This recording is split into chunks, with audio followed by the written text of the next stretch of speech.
as an artist, not saying you have to put yourself in a box, but what would you describe yourself as? What's your title? I consider myself like my shorthand bio is really like a lyrical poet and a speculative fiction writer.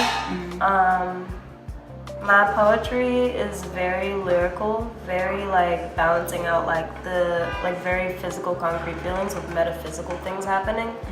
And then my fiction is kind of like Afrofuturism. I'm trying to work it though, because none of it is published yet. I'm really working with like kind of the collection that I'm working on. I want it to be a blueprint, a warning sign, and like a war cry all at the same time.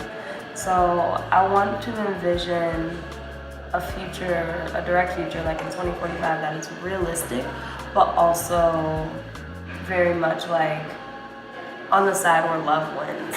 So a lot of dystopian fiction is very much like the regime has taken over and it is up to me, this skinny white girl that looks very plain, and my lanky white boyfriend to save the world. And I want to like, you know, have it be like realistic.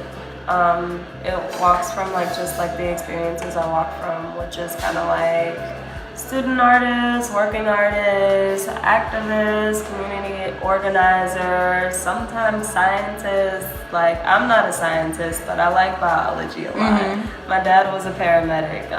He retired, but I like biology a lot. So I get to like with science fiction and stuff like that, I can kind of just like say some shit like, the sea level rose 3 feet, so people started having like webbed hands. Like, I can just say that and it could be true.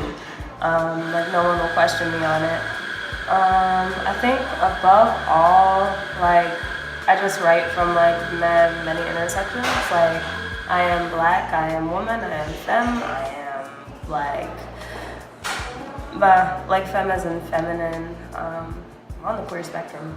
But I am black, I am woman, I am student, I am artist, I am Hill District raised and born in Pittsburgh. I am urban, and I am also Midwest, because I consider Pittsburgh Midwest, despite who may debate me on it. Like some folks, word to Alana Williams, who has called it the country East Coast. I think it's Midwest.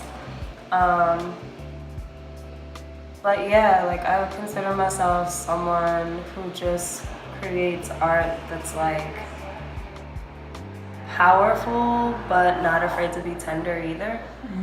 I'm working on like kind of like using art to make myself vulnerable, because I live in a world that doesn't necessarily make it safe to be vulnerable. So yeah.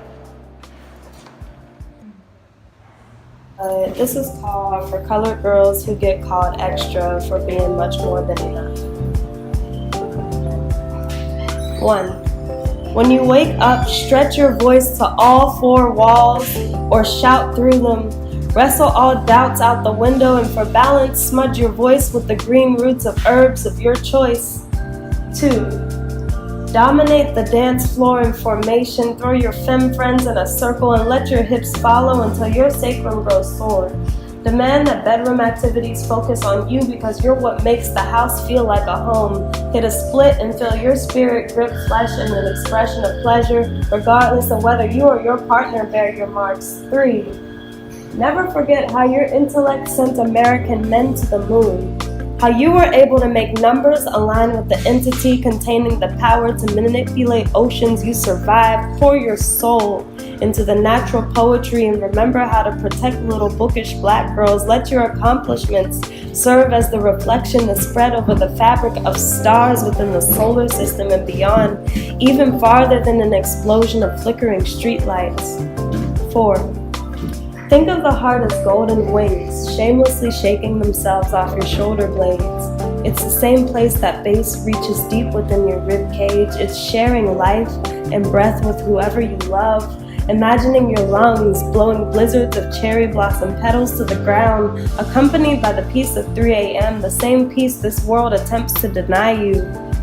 Before blessing the world with that heart, designate space for yourself.